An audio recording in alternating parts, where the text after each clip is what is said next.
Hello, Into Games audiences. Welcome to this sort of a return to the format. Discipline deep dives. If this is your first time joining us, I'll explain a little bit about what discipline deep dives are. But just real quick, hi, I'm Jonas. I am the community and events lead at Into Games, and sort of one of my big efforts is to sort of bring events to the community of Into Games, and this is one of those events.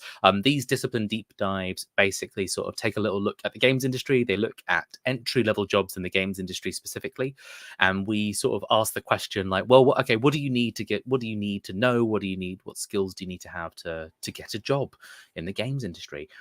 And what we've done is Into Games has made a lovely little website. It's called the Entry Level Skills Hub. I'll put the little scrolling thing down there in case you're interested in it. The Entry Level Skills Hub. And this is a website that basically says, like, look, here's a little list of entry-level jobs in the industry, or at least the common ones. And then for each of these jobs, here's a list of skills that you should probably have if you want to do this job, or things you should know. There's example portfolios. There's interviews with people who have actually recently entered those jobs in the industry, so that we can actually sort of demystify a bit and understand what those jobs actually are in sort of a practical sense. And then another thing we're doing is we're looking at those bullet points, those skills and those knowledges that are expected. And we've said, well, wait a second, if you don't know these things, how are you going to possibly learn them? Where is that information actually going to come from if you don't have access to an expensive kind of course or a full-time education? And that's exactly what we kind of want these events to be, these live streams. So today we're going to be taking a look specifically at sort of concept art, and we're going to be talking very much about just like, hey, what is it, and sort of how do you go from zero to something, and how does concept art kind of go from concept, I suppose, to actualization. It's a very sort of highbrow way of wording it, and yeah, we're going to talk about that. But who's going to talk about that? I hear you screaming into the void, because you've all seen my smiley faces. I can't draw even the concept of a smile, let alone a real one. But thankfully, my guest can. So I'm going to bring onto the stage our speaker, Paul, who is going to appear next to me. Hello, Paul. How are you? Hi. I am also screaming into the void. But I'm pretty good, actually. Thank you for having me. August mood right there. August in the UK screaming into the void. Let's all do it together. Yeah. Nice. Well, thank you very much for joining us, and thanks for containing the scream internally, at least for this kind of next hour or so, and then I'll let you get back to the kind of the slightly more audible element of screaming. So tell us just a little bit. I think I know you've got on your slides a little bit about who you are, but I'm going to sort of preempt that a little bit about it. Just, hey, Paul. So I've brought you into sort of talking about concept art. You've done a concept art before. Could you just tell me just a little bit, or just tell the audience a little bit about your relationship to art, games industry, etc.? Yeah, I've done several concept arts now. Hi, yes, my name is Paul. I'm an artist in the games industry. I've been doing this for about, I think, 15 years now, which is horrifying to say. And I've worked as an art director, illustrator, and concept artist in games during that time. So yeah, I've worked on stuff. I'll talk about it a little bit in the talk, but a lot of AAA stuff, your Destinies, your Magic the Gatherings and stuff like that. And also I worked at indie studios for a long time as well. So I've got kind of a pretty wide breadth of experience, and a little bit in film. Film's not my specialty, but I've done a little bit of film in there as well. So I can talk about kind of all those things here. But yeah, that's pretty much it. Glorious stuff. Well, thank you so much for sort of joining us and for sharing what you know. Now, what I'm going to do is because I am not helpful to this conversation whatsoever. I'm going to give you your slides, Paul, and I'm going to. I know it sounds scary, but I'm going to leave you now with the audience to basically just present. But audiences, please do give like a warm welcome to Paul. If you've got any questions in the chat, feel free to put them in the YouTube chat. I will be keeping an eye, but what we'll likely do is we'll probably address questions at the end. So feel free to just bottle them all up until we say so. I think that's pretty much all the housekeeping. So Paul, I'm going to leave you to it. Best of luck. Thank you. You're all mine now.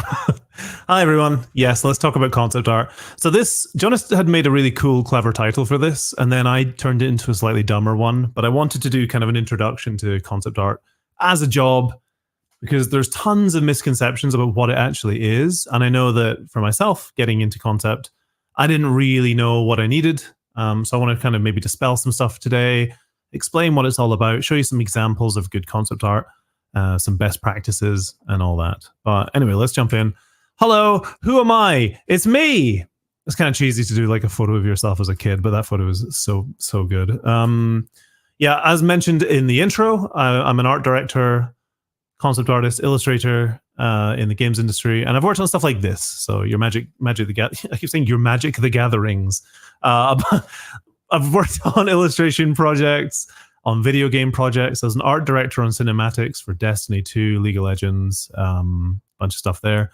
And I've worked on far more things than that, but those are some big names that might make you go, "Ooh, I know that." So there they are. Yeah, I've been doing it for a long time now.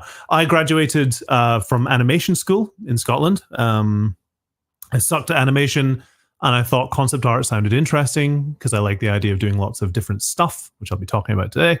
And also, I think my mum got me the Half-Life 2 art book just out of the blue in like 2007 or something. And I looked at that stuff and I was like, "Ooh, okay, that's what I want to do." So yeah, since then I've worked on all this stuff. And I guess we're just going to talk about what concept art actually is and kind of help you understand some of the terms you might have heard. Also, some stuff you might not have heard about the process and the things you need to learn to become a concept artist. So let's jump in. Here's the rough structure for this talk. I think I've probably already changed some of this. I'm incredibly bad at doing structured talks, but we'll do our best here. So part one, what even is concept art? Part two, we're going to talk about the different phases of development when you're working on a game. I'm kind of mainly pushing this towards games because I think that's kind of the point here. It's called Into Games after all. So we'll be focusing on games here. Phases of development and how concept artists work throughout projects. Some key skills you'll need to know. We're going to talk a little bit about building your portfolio to get these kind of jobs. And then the last two parts we're going to switch around. We're just going to do questions. And then if there's anything we kind of missed, I'll bring it up in an FAQ. So this is kind of what we're going to do. I'm going to have a sip here. All right. So concept art is a design and communication job. Basically, everything you see in a game needs to be designed by a concept artist. As you can see from these beautiful bins. These are some gorgeous bins that somebody designed and did a fantastic job of. But it's kind of a good example of the unsexy stuff that you do as a concept artist. It's not all big, pretty pictures. In fact, I would say pretty picture making makes up a very small amount of the job. Most of it is thinking, researching, looking through history, and doodling ideas that you can show to somebody and say, "Hey, is this good?" And then they can say, "That is good, but could you change this?" So it's design and communication. I'll come back to communication a lot because it's literally the most important part of the job. Here are some examples of things you might do as a concept artist. I'm trying to show kind of a range here. And we've got I just pulled some stuff from different games. So good examples of a little environment piece in the top. Sorry, the police are coming because my talk is bad. Go away. We got an example of some props and a little environment cut out here to show the game designers how that might look. On the top right, we've got a kind of nice rendered piece. This would be called like a mood piece or maybe even a piece of key art. I'll touch on those terms later. To describe to the team what maybe the level looks like, which could also be used as a loading screen or whatever later on. Bottom left, we've got some environment concept stuff, literally just like loose drawings. And then on the bottom right, we've got some creature design, some character design. And this is just to show that there's a lot of stuff that goes into concept art as a job. It's very different to illustration. In fact, I don't know why I shouted that. In fact, let's talk about that, because it's probably the most common thing that people get confused about, the difference between concept art and illustration. So, to put it simply, concept art is studio facing. The vast majority of the work you do as a concept artist will never be seen by anyone outside of the studio. What does get seen, excuse me, are the final assets. So when you play Horizon or you play whatever video game, the players will see 3D models. They're very unlikely to see your concept art. Even in a 2D game, your concept art might be rendered by an illustrator or something like, or a 2D artist, something like that. So concept art is studio facing. It's for internal development. It's occasionally pretty, and it really favors iteration. It's a job where you're going to be doing a lot of sketches. You're going to be doing a lot of sort of rough paintings. You're going to be changing stuff. Your art director is going to come over and say, hey, can you try this? You're going to try that. It's a lot of back and forth. Illustration, on the other hand, is audience facing. People see your final product. That's what you're doing. It's usually one thing, and people see it. It's all about pretties, and it's a minimal kind of iteration job. The example I gave there is one of my Magic cards. The iteration there is, hey, I did a sketch. My art director was like, yes. Then I did the painting. That's the whole pipeline. And then in the middle, you have this kind of weird middle ground of like illustrations that are done by concept artists. This is a thing called key art. It's also called promo art sometimes. And it lives in that kind of weird space in the middle where it's both illustration and concept art. But those jobs are very few and far between. And I'll say this right now from my experience, if you're starting out, you're not going to get those jobs. There are very few. I've worked maybe like 2 in my entire career. So I just wanted to make the distinction there. Concept art, doing lots of stuff and designing, and it's all inside the studio. Illustration, one pretty thing. So let's talk a little bit more about these different kinds of things that we do. So you probably know that the concept artists do character design, costume design, vehicles, and environmental design and props. Those are kind of the main bits, right? That's the stuff that makes up most games. And I would generally break it down into these categories here. So there's world building, loose concept sketches, usually at the start of the project.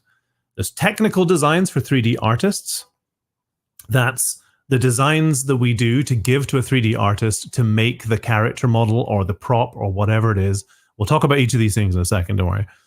There's Paintovers, which can be gray box Paintovers or level blockouts. That's basically when during production, let's say the team is working on level design for a dungeon. Let's say it's World of Warcraft or something. They're working on this dungeon. They've got it all blocked out in big gray blocks. That might get passed to concept artists to paint on top of, basically to show, hey, this is what the eventual look of this is going to be. And that's going to go to the environment artists and the rest of the team. We do 2D assets. So that's stuff that you see in the game. That's basically usually our version of interfacing directly with the audience. That might be posters. Think about like Cyberpunk or any video game where you got posters or graffiti on the walls or stuff like that. Those are 2D assets done by concept artists. Occasionally, game studios hire illustrators to do that stuff, but it's pretty rare. That's usually going to be handled by concept artists. And then you have key art. So key art is the term for those very pretty concepts you see. It's the stuff you see in art books that looks amazing. And you're like, however did they do that on time? The answer is they probably did it in their own time to make it look really good. But that's what key art is. It's basically aspirational art. So that's used internally for pitching and externally for advertising. Most key art will be done by senior concept artists. It's not going to be a common task for like a general concept artist because it requires a very high level of polish and a high level of skill. But I'm mentioning it here because it is one of the key things. And again, coming back to that previous slide, that weird middle ground, that's basically key art. Oh yeah, and of course we sometimes do 3D modeling and texture painting and also matte painting, graphic design and UI. It's a weird gig. Concept artists are basically the kind of every job artist. And especially once you get into indie development, you might end up doing all sorts of stuff. When I was working as a senior concept artist in an indie studio, I also did some audio design. some level lighting. I directed and made all of our trailers. I recorded voiceover. It's because that's an indie studio. And basically, in an indie studio, any skill you have is useful. But we'll talk about that soon, too. I'm just setting up for all these things. Also, have already forgotten what order my slides are in, so maybe that's next. But let's dive into each of these things a little bit more. Okay, so we're going to start with world building concepts. This is usually the first stage of a project, often done during pre-production and early production.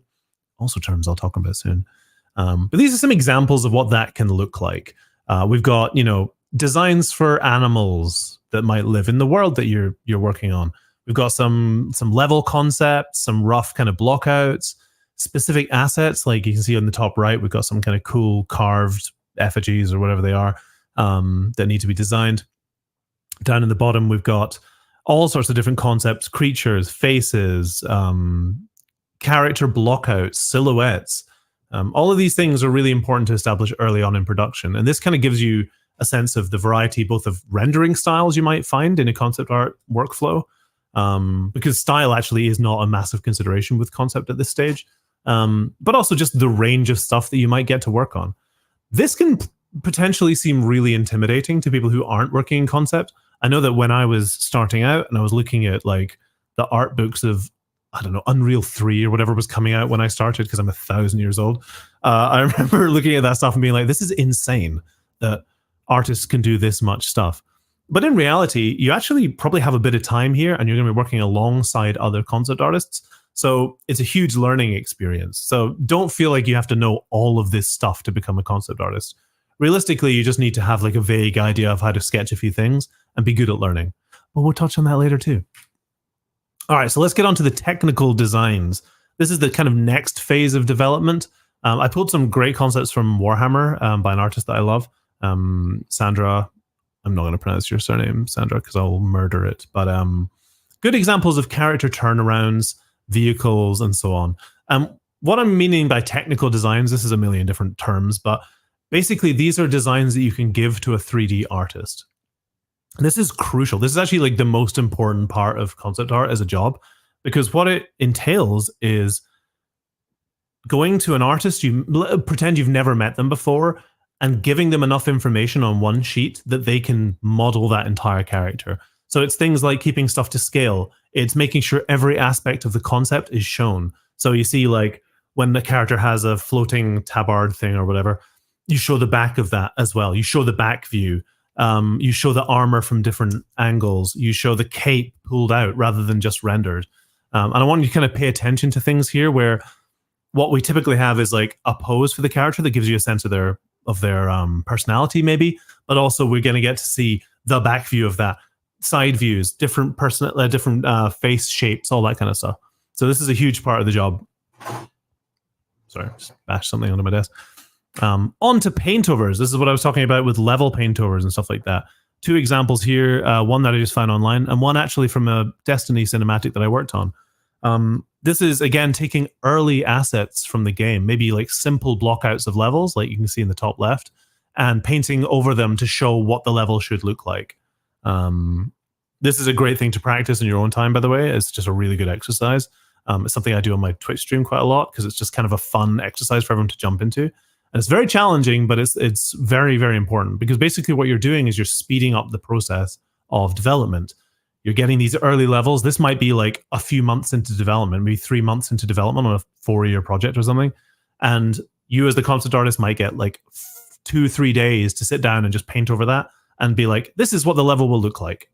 And you can show that to client. You can show that to investors or whoever's looking at that stuff, and they'll understand what the game should look like.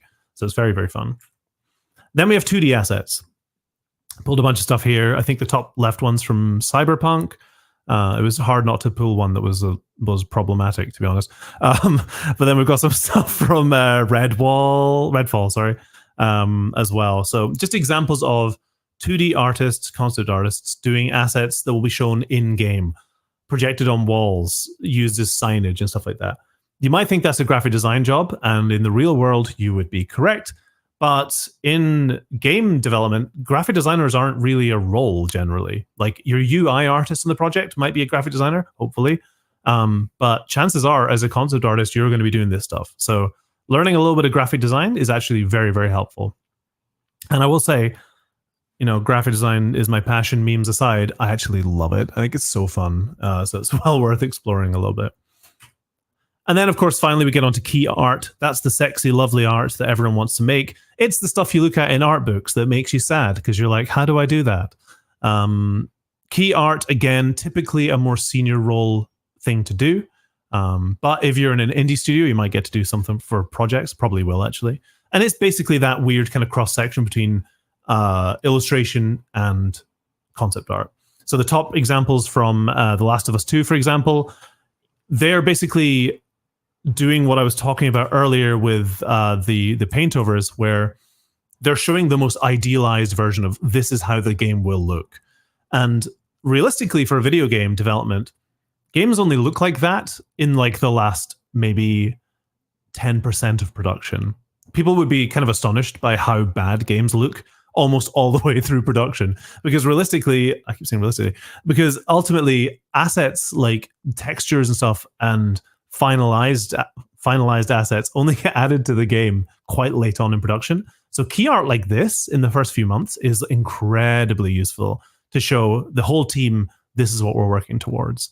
And these concepts will be used constantly throughout production, and also for marketing as well. And then we've got some other examples of actual like straight up marketing art. So, Valorant, Witchfire, etc. These are basically illustrations / posters. And again, they'll often be done by concept artists on the team. So that was a big deep dive there. Let's talk a little bit about the difference between AAA and indie, because again, that's one of those very common sort of things that comes up. There's always this misnomer that you always start with indie and then you move to AAA, but that's not necessarily true. And some people have preferences. I like working on both AAA and indie projects. I've done a lot of both, and I ultimately prefer indie projects actually, because they tend to be a little smaller, a little bit more sort of friend focused. I don't know how to say that. Teams of, up to 20 people. Then you get sort of what would you say? Like triple B, big. Like I'm thinking like names for like the Bastion team. I've completely forgotten their name. They're kind of double B. They're like in the middle. There's maybe like up to 200 employees, and then AAA could be 500 to 2,000 employees. So the main differences you're going to see are going to be on the AAA side, much larger art teams. So you might have several concept artists working on a project. You'll almost certainly have an art director who's in charge of the overall look of the project. You'll have seniors and you'll have leads and all that good stuff. Versus indie games, where typically the art teams are minuscule.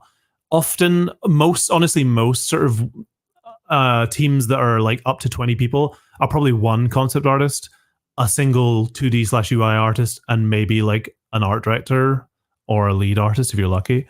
I've worked on some that were like a few more than that, but it's very common to work in studios where you're the only concept artist, which gets back to the whole you might end up doing a lot of stuff thing. In AAA, very focused roles. If you're an environment concept artist, you're doing environment concept art. If you're a character concept artist, you're doing character concept art. You definitely get general concept art roles as well. I think they're the most common overall, but just to be aware, if you're working in AAA as a concept artist, you're probably not going to be doing the VO for the project as well. Meanwhile, on the indie side, like I said before, less focus roles. You can move around and do different stuff much more. AAA projects are long. They can be several years long, up to 8, or 400 in the case of Star Citizen. Whereas on the indie side, you're generally going to be short projects, 6 months, up to 2 years, maybe at most. That tends to be how it works. There's huge competition for AAA jobs, a little less competition for indie jobs, but it's honestly kind of hard to navigate that. The main thing you will find though with AAA is that experience will definitely be required because that's how AAA works. I was going to try and give like a good reason for it, but honestly, there isn't one. There are very few junior roles in the industry in general. It's actually a big problem we have. But if you get to your portfolio to a point that it's very hireable, that's not as much of a problem. So yeah, that's kind of a general overview. It's obviously not touching on everything, but everyone's going to have their preferences. And you can build your portfolio around the kind of jobs you want to get. If you really love playing indie games, you'd love to work on I keep coming up with Bastion. Why am I talking about Bastion? That game's old as hell. Hades, that's the new one. 4 years old or whatever. Let's say you really want to work on that kind of stuff. I would recommend tailoring your portfolio around indie work at that point, because the other difference between AAA and indie is that the portfolios often look very different. And I don't think I made a slide about this, but for comparison, look at some Hades concept art and then look at some God of War concept art, and you will see that they're very different. AAA often focuses heavily on realism, and so the concepts you do probably need to be more realistic, whereas indie games are often more stylized. So if you like to work in a stylized way, then that might be more appealing to you. So let's talk a bit about the phases of development, basically so we can slot all these things we looked at into a kind of timeline so we can understand. So again, games can take anything between 6 months and 1,000 years to make. I would say realistically, it's like a year to 4 years. And all games are going to fall into these kind of rough categories. You got pre-production phase. That's where all of that world building, the loose kind of blue sky concept stuff happens. That's where a lot of photo bashing stuff together, doodling on top of old concepts that you did, and being as fast as you can. It's a very like free-for-all kind of very fun phase of development. And it lasts a month, 6 months, depends on the length of the project, of course. But it tends to be the phase where, as an art director, I'll kind of go, hey, team, here's the project we're doing. Can you just go have fun? Here's some stuff we need. And they'll be like, spend a week just coming up with loose designs for this, loose designs for this. The character is a bird. Design that. Off you go. And you send your little concept artists off scurrying, and they make cool art that you'll refine later on. So then we get onto early development. This is when the level designers, the designers are starting to block out levels. That tends to be how the process works. Level designers will be blocking stuff out in those big old blocks. The art director will be pushing the style further forward by talking to the other leads of the project, and they'll kind of have a better grasp of what we're doing. And so at that point, that's where, as concept artists, we're starting to refine those early designs. We're starting to do those paintovers I was talking about over those block out levels, and really starting to develop the style of the game further. Then you get to kind of mid-development. Let's say this is a 4-year project. This might be 6 months to 8 months in. We've finalized the design for our character. Our lead character, who's a bird again, I don't know why, it has a car, and she has 3 cool friends, and the enemies are dogs, and it's in a city. Okay, that's the game. I don't know what this game is.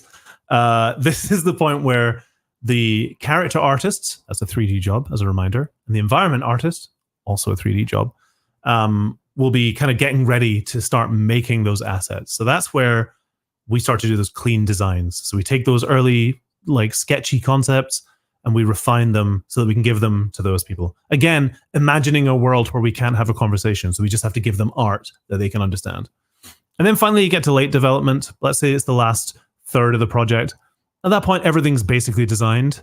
So this is where concept artists are going to start focusing on the 2D assets we talked about earlier.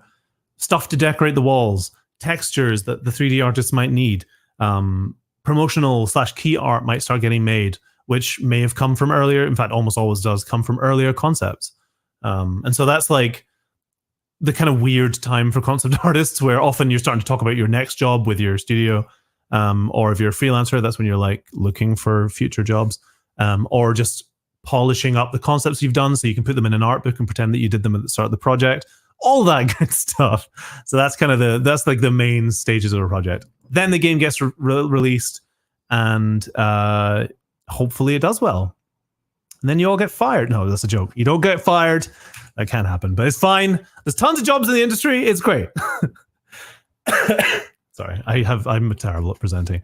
Okay, so let's talk about some key skills, the kind of stuff that will make you a good concept artist. Top of that list is communication.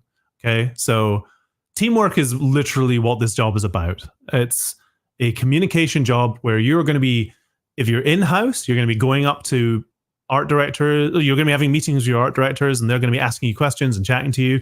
You need to be able to communicate a little bit. Just a little aside here, I have crazy anxiety disorder, and this was very, very challenging for me at the start of my career.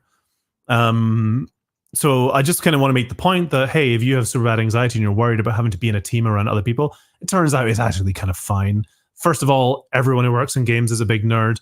Everyone has anxiety. It's just like 400 people just vibrating in their seats, nervously looking around. But you will honestly, just getting exposure to this stuff will help, you know, being on social media, getting used to talking to people, being on Discords, all that kind of good stuff, and going to meetups, etc. Learning to communicate is awesome, and learning to communicate through your art is really important too. So that's all about doing even a rough sketch and maybe writing a little thing under it so that you can give it to a team member and they get what you're doing. Hunger to learn stuff, big stuff here. That's one of the most important skills you can have as a concept artist, and it's also why most of us gravitate towards this job.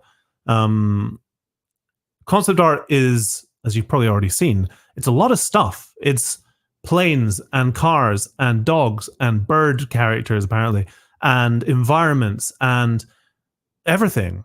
And so the kind of people who tend to make the best concept artists, in my opinion, and I do favor generalists, I'll be honest. But the thing that makes them tick, and the thing that makes them effective, is the kind of people who are just excited about learning stuff. Like if I'm your art director and I'm like, hey, here's a new project. It's about tank people. The people are tanks. Go. If that doesn't get you excited to be like, what the hell? What does that even mean? Like, how do I do that? And to go and research tanks for a while and research people and how to combine them. And does that mean mechs? Like, what is tank person? If you're not like thrilled to do that, then it's less likely to be the gig for you, because, well, I mean, that's obviously a really extreme example, but it's a job where every project is different. Especially, again, if you're working in indie, where you might have to adapt to completely different art styles on the fly. You know, it's like, hey, by the way, this happens, by the way, all the time in AAA development. No one ever talks about it, but it is hilarious how often you're working on a game which basically the pitch is like, hey, we're doing Borderlands again. And you're like, okay. And you work on it for 6 months. And they're like, hey, by the way, this is now Clash of Clans. And you're like, what? And the art style completely changes. And you have to go and rework all those old concepts. So a hunger to learn stuff can also mean, oh God, I need to quickly go and learn what BioShock is, because our game is BioShock now. And we have to quickly adapt our art style and all that kind of stuff. So this also, of course, ties into adaptability and comfort letting go of ideas. You cannot be precious about anything in this job. You will struggle if you're precious about your work.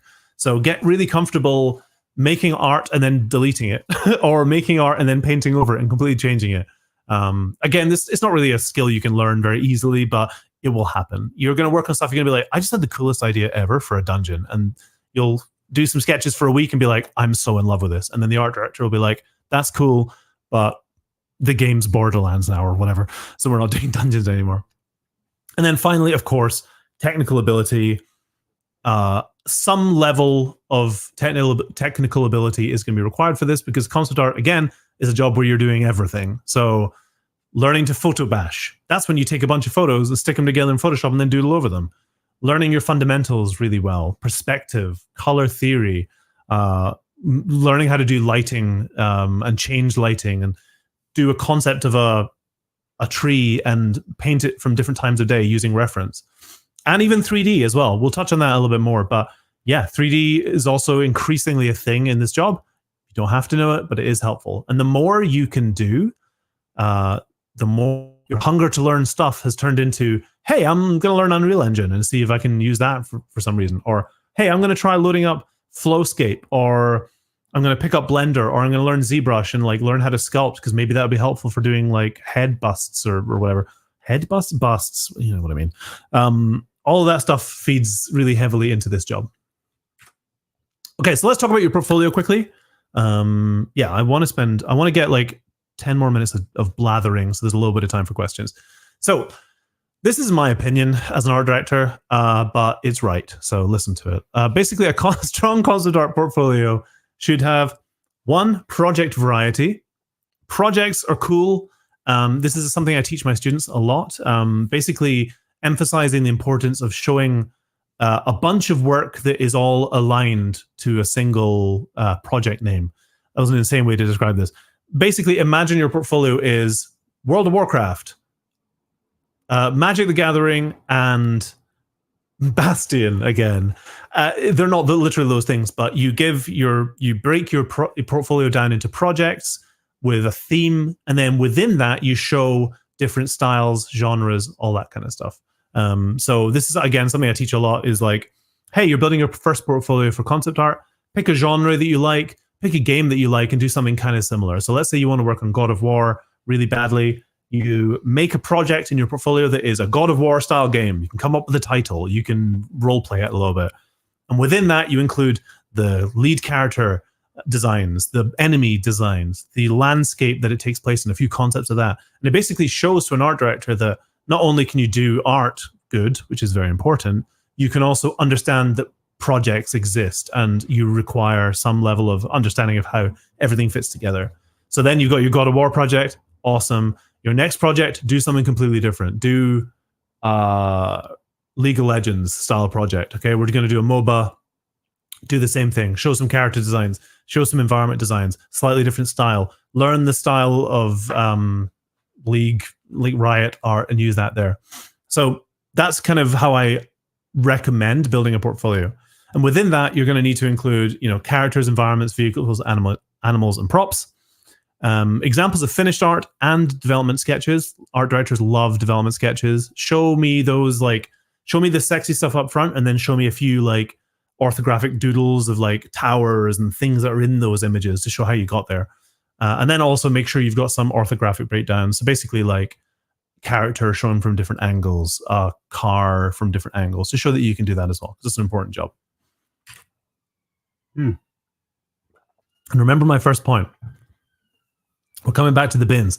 Everything you see in a game needs to be designed by a concept artist. So think about that when you're building your projects. There's those bins again.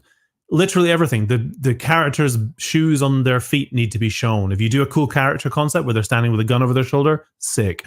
Do a little pull out to the side where you show that gun, where you show those boots from a couple of angles, so that, again, you can give it to a 3D artist, even if it's an imaginary project, and they'll understand.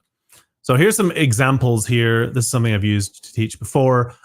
Maybe you'd have this stuff in a project. So you got, a cool character turnaround with a little bit of rendering. You got some enemies. They can be a bit looser because we've already shown that we can do, detailed character work. A polished environment concept that could also be termed as key art. Beautiful, 2 eggs in one basket. We've got a key prop or an environment feature that we're showing for some different angles maybe, and then some props. That could be one project. You could theme it around Dishonored or whatever game you're playing right now or whatever you want to work on. You do 3 projects like that in your portfolio. That's a strong portfolio. Sorry, it's the Edinburgh Fringe right now, by the way, and there's just cars blaring and police everywhere. I'm sorry. Okay, onwards. All right, boom, we're done. We're done. Let's jump into questions because I covered most of the main stuff here, I think. Yeah. Did I get everything? I think you got it. I think you got it all and more. Why was I come through the wrong speaker? There we go. I couldn't possibly tell you. Fixed. Those damn actors, those damn Edinburgh Fringe actors, how dare they do wonderful talk. Thespians. With their posters and flyering and improvising. Thank you so much for all that. I think it was wonderful. Just some really lovely kind of visually delightful examples there, and just some really good delineations as well of how one type of concept artist or one expectation or one result in your work is not the same as these several hundred other different iterations and different projects, and how things kind of end up in different ways. It's just really interesting to hear all that kind of generalism stuff as well, because there are so many parts of the games industry where people are kind of actually scared away from generalizing. Specialize, be the best at this because that's what the industry needs you to be. But at the indie level, generalism is powerful and good and fun. And it sounds like as a concept artist, because you tend to move from project to project to project, or there is that kind of fast moving element, being general kind of allows you to move with that speed and move with that fluidity to kind of go from project to project to project, or work to work to work. And that hunger for curiosity as well. Someone telling you to draw a tank person, better start Googling. I want to do it now as well. As soon as I said that, I was like, that's actually really cool. as you said that, I was like, there must be an anime out there that's done that.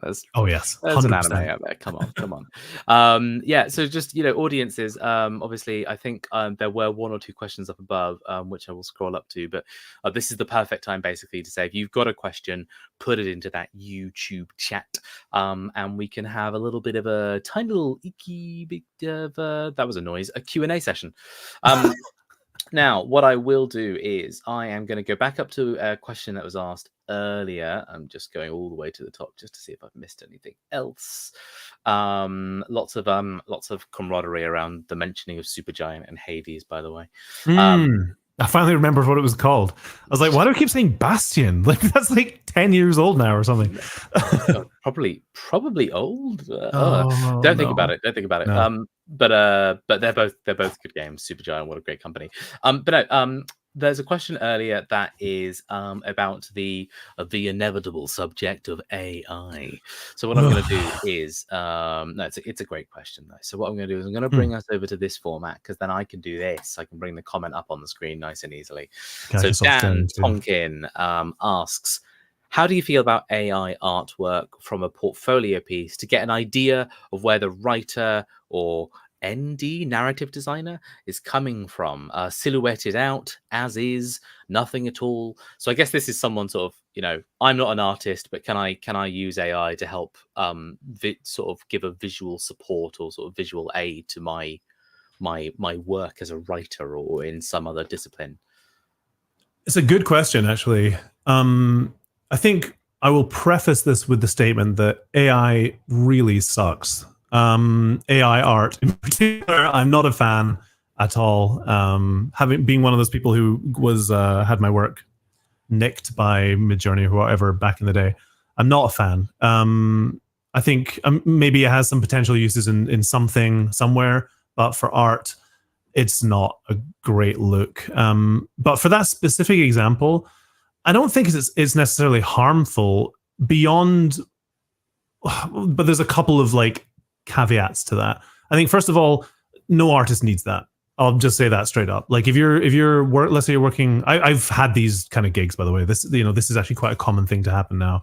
And it happens in pitches a lot as well, where clients, before they've brought on artists, will have an idea and will get someone to make some crap in Midjourney and show that as a mood board. I've had it happen a lot. The reality is it's not massively useful to artists in general. Your description will be just fine. And the danger that you have actually is that you end up falling into the trap. And this happens especially with less experienced clients. So I'm not going to judge where you come from with that. But the trap of finding something that you really like and then pushing the artist just to make someone else's work, which I don't think is particularly useful. I've worked on a few projects, actually doing key art, which we talked about earlier, where for big AAA clients where they came in with, hey, we've got this Midjourney mock-up done. We want something like that. And I had to say to them, just so you're aware, I don't know where that came from. Because the reality of AI, and we're not going to get into a huge discussion about this, but the reality of AI is it's just cobbling together random stuff from the internet. So you don't actually know whether what they've shown you is actually just someone else's work, where they've changed some of the characters a little bit. I've seen that happen a bunch of times. So it's kind of a dangerous place to start with, I find. So I've had to tell clients before, like, hey, thanks for sharing that, but don't worry, I'm going to do this myself because I'm a professional artist. Like, I'll give you a sketch that's good and some references that are good. I don't know if that answers the question. I didn't want that to just turn into a rant, but basically, I think you could just show a couple reference images, and that would do just fine as well. Gotcha. No, I think it's, you actually fleshed it out there with like some really kind of interesting real life examples, right? Where that conversation has happened and you have had to kind of have that interaction. And that is in and of itself like just incredibly valid, right? Because I think a lot of people who are asking these questions are gearing up for that conversation. Like they've never had that conversation before. They've never done that pitch, or they've never been the one being presented work and being told to work on it. Mm-hmm. So I think a lot of people are just sort of wondering, how does AI exist in that space? It would be the equivalent of, like, as a writer, if I wanted to hire you to work on my project and I was like, hey, I got ChatGPT to write half of this book for me. Can you just do this? And you'd be like, well, no, because I'm a writer. Tell me what you want and I'll write it. I'm not even necessarily from the kind of slightly demeaning aspect of it. It's just like, it's kind of pointless. And you're hiring me or whoever as an artist. So you don't need that really. And it can come off as a bad look. I'll say that as well, just as an additional element. There are a lot of artists who'll be like, no, not going to work with you, because people have a very strong stances on AI, especially in art right now. Yeah, that we're definitely feeling that in our community as well, where just the mentioning of AI, like you really do have to clarify, like this AI is about how the enemy acts when it sees you in a fight, and that's kind of the AI we've been using for 20 years. So please don't worry about that AI. And so these delineations of what AI is, but that's a talk in and of itself. So yes, let's bring that to a close. It is a wonderful question, and thanks for asking it, Dan. I can see a second question in the chat. Please, if you've got any more questions, everyone, please do keep them coming. So this is from Rebecca Luca Seuss. Sorry if I've jumbled that up with my words. And I can see that you added a little clarifier. So you meant to say, what if my strength is more in characters, costumes, and maybe props, but like not environment, where the latter might be necessary to get your first job? Yeah, it's a really good question. So it's not a problem, honestly. I generally push for people to have like one or two key skills that they really like, and to make sure that those are front and center on the portfolio, but then to work on that other stuff alongside it. Because you could totally get picked up by an indie studio or even a AAA studio for your character work, if that's nice and front and center. But what you'll find is you'll be limited from certain projects because you don't have those environmental skills. And so best practices, obviously, for our portfolios is to remove as many limitations as you can. Again, that's why, I think generalism is so important. It's like, maybe you'll get that one job. I have this conversation with people around style a lot as well, where it's like, hey, I only like to work in this one style. Is that going to be okay? And it's like, if you get that project that needs that style, amazing. You'll work on that forever. But you're probably missing out on 90% of other projects because you're not adapting to that. So I would just say, keep working on the stuff you love. Obviously, keep working on great characters, refine that stuff more and more and more. But maybe just incorporate some studies into environment stuff in your spare time. Do some environment studies, do some master paintings, all the kind of good stuff that will help you bring those skills up over time. Yeah. But you don't have to be like amazing at everything to get a job as a concept artist. Really, you just need to be like pretty good at one or two things, and then from there, just build those skills. Nice. Thank you for expanding on that. While I let the audience decide if they've got any more questions, I've actually thought of a question for you, Paul, which is, so I know that you some of the brands you mentioned earlier, so Magic the Gathering and Dungeons and Dragons, for example, those brands don't necessarily make video games. Often their work ends up being played in like the printed format, where there is like maybe Magic the Gathering's case, right? It's a single piece of art on a card. It's never going to get that 3D turnaround, or I'm never going to see it outside the context of the printed card most of the time. D&D, it's often going to be like a final illustration that ends up in a book, or maybe it's sort of like a supplementary material. Are there cases where your work as a concept artist gets used in maybe more than one context? Like you make something and then it actually kind of branches out into, well, it's a video game thing over there, but it's also been printed in a rule book over here, and over there it's being used as like a figurine or a model, like it's actually being printed as something you can physically own in the world. Does that happen? Can that happen? Yeah, I mean, definitely. I mean, for one, Wizards of the Coast, I can never say that without slurring. Wizards of the Coast do hire concept artists. So there are Magic the Gathering concept artists, there are Dungeons and Dragons concept artists, etc. So they're an internal team in Seattle who, I think it's usually like 4 to 6 or 7 artists. I've never had a chance to do it. Some of my buddies do it though, and they love it. But yeah, those people are doing, I mean, this is a slight aside, I'll get back to your exact point, but every Magic set, for example, or every D&D set that comes out, every book will have for the artists, the illustrators, a concept art Bible that comes with it. So let's say they've introduced some new species or some new area. A bunch of concept artists who work at Wizards will have done the rough concepts for that. So we as illustrators get that stuff, and then we use that to do our illustrations. So that's one aspect of that. So that's like concept art in illustration, kind of. And those will be used for, models and stuff like that as well. And for video games, they'll use those concepts too. So like Baldur's Gate will probably link back to concepts the Wizards team, like the D&D team did, a while ago. As for the other way around, as an illustrator, also yes, there is a concept aspect to doing magic, especially. So like, let's say if I'm working on an angel card or something, you get the brief. Usually we'll do a few kind of preliminary thumbnail doodles and maybe a little bit of design work as well. Some magic artists do that more than others. April Prime's a great example. She's amazing at like coming up with just insanely cool concepts for each of her things to get approved before she does the illustration. And yes, at the end, sometimes those get turned into miniatures. Like some of my D&D stuff has ended up as miniature. And I think at that point, what probably happens is once they've chosen stuff to become a miniature, they'll get an internal concept artist to do like a back view, or maybe the 3D artist will do that. Because again, coming back to the concept stuff, if you're going to get something made in 3D, you need to see like the front and the back and the top and all the other stuff. But there are some 3D artists who can just do that. I've worked with some absolute like genuine wizards of 3D who you can give them the roughest doodle of all time. They're like, oh, you mean this? A week later, and you're like, yes, that's exactly what I meant. Just thinking in all the dimensions that we can't. Yeah, it's horrifying. Yeah. Nice. No, thanks for fleshing that out. It's just, it's really interesting thinking about one brand that actually is represented in a lot of different, literally dimensions. Nice. And then since we've got a few more questions, and I think that will probably take us up to time. So thank you everyone for your wonderful questions. Liz OS, my favorite operating system. How do you go about displaying studies on your portfolio? Studies on your portfolio. Would having a study section be desirable to present, or do you link to a sketch focused on like social media account or something?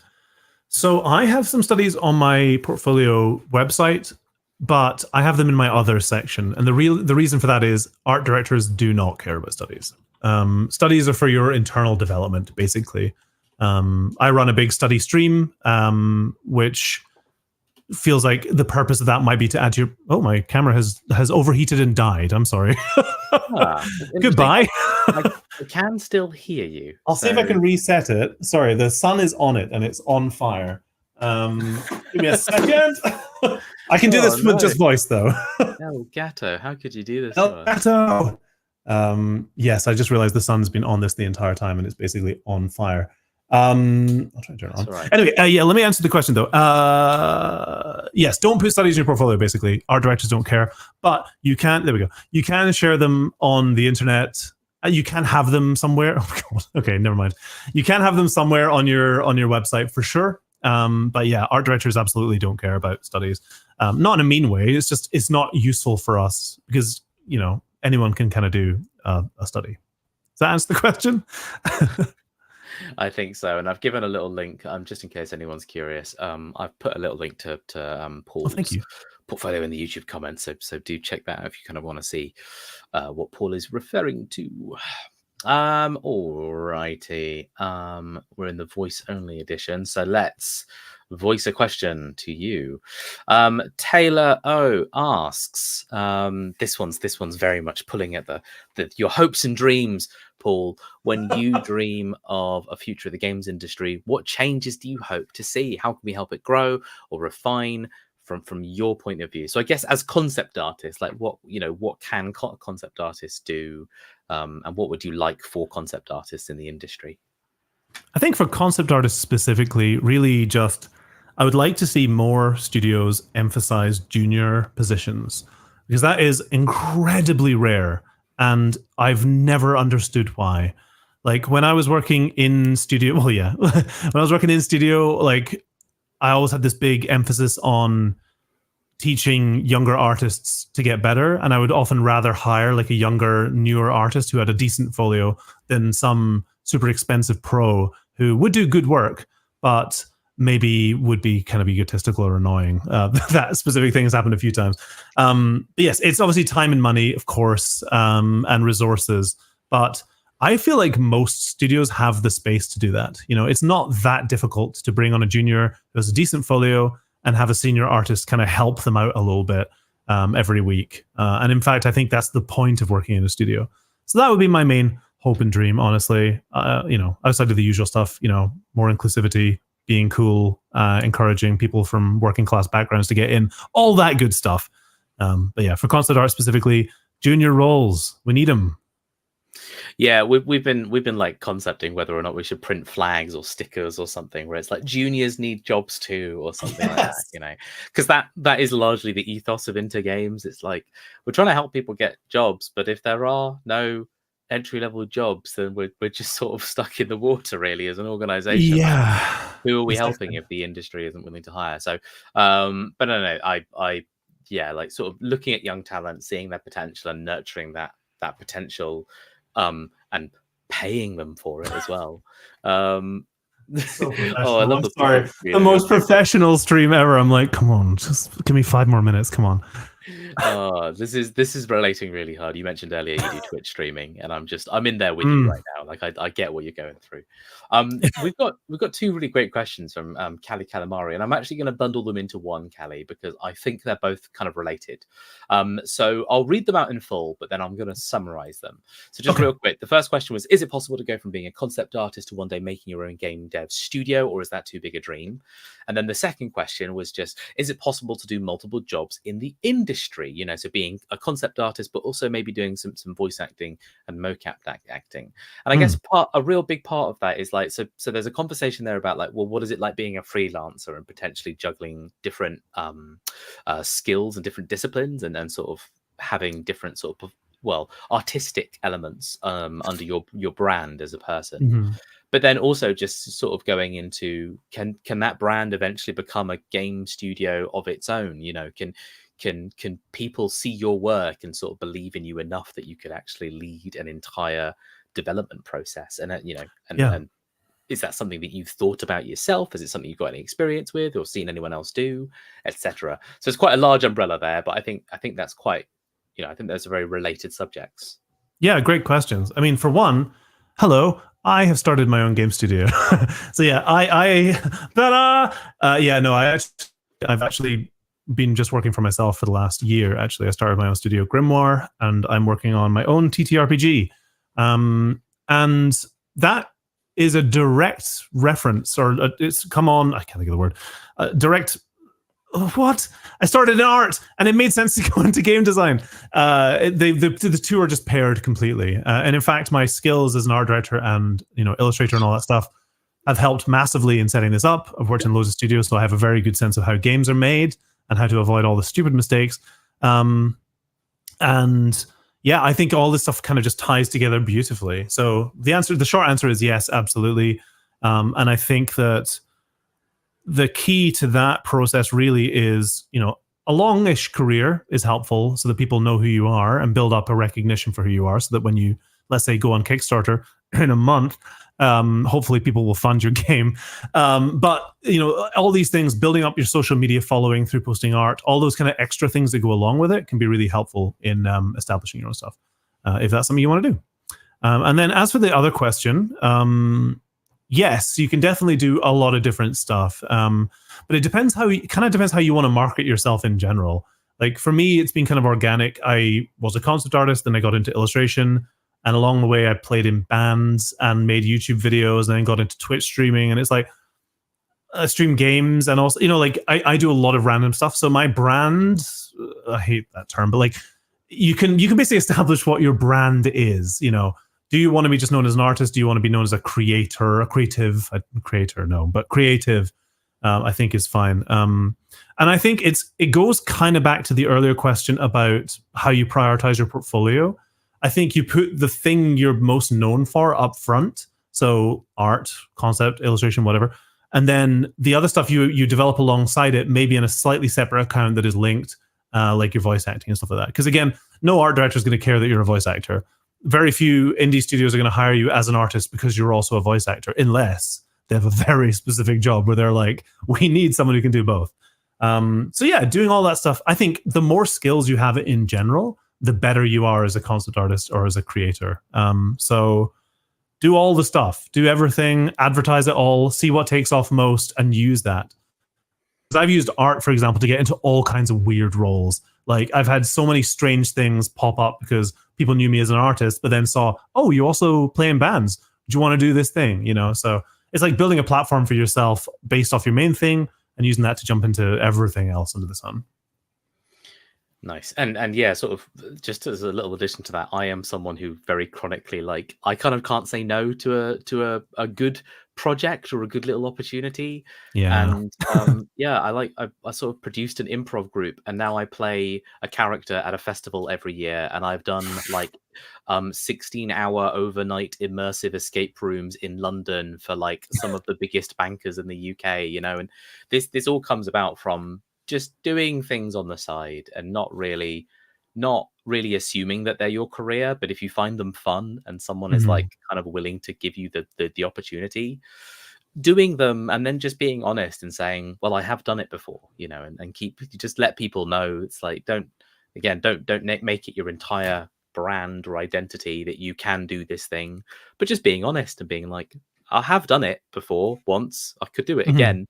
And often people are willing to kind of give you a chance on that, or willing to create opportunities to use those side skills in like an existing project. They're like, oh, I never thought about it before, but if you can do that, yeah, there's something in there. We could probably make something happen.